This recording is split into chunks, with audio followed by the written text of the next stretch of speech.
ఈ నక్షత్రం వారికి. కాబట్టి ఎవరు కూడా మనం బాధపడకుండా ఎవరో రావాలి, ఏదో చేయాలి అనుకోకుండా వీరు ముందుగా మొదటి అడుగు వేసేయాలి. అప్పు తీసుకురాకుండా వీరి దగ్గర ఏ వనరులు ఉన్నాయో ఆ వనరులతో వీరు వ్యాపారం మొదలుపెట్టుకుంటే ఖచ్చితంగా వీరు పై స్థానానికి వెళ్ళేలాగైతే కనిపిస్తుంది. పరాభవ సంవత్సరంలో ఏప్రిల్ 19 తర్వాత వీరు మొదలుపెట్టుకోవచ్చు. వివాహ పరంగా ఏ విధంగా ఉందండి వీళ్ళకి?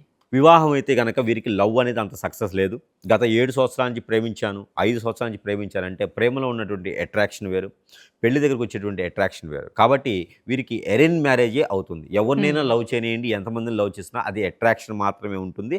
లవ్ మ్యారేజ్ అనేది వీరికి సక్సెస్ లేదు. ఈ సంవత్సరం అయితే గనక లవ్ మ్యారేజ్ లేదు. కాదు.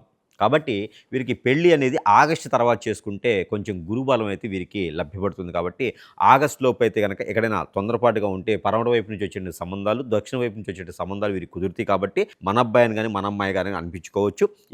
ఈ నక్షత్రం వారికైతే గనక ఆగస్టు తర్వాత ప్రయత్నం చేస్తే వీరికి పెళ్లి యోగ్యత అనేది కనిపిస్తుంది. ఇక విదేశానం కూడా ఆగస్టు తర్వాత మాత్రమే ప్రయత్నించాలి.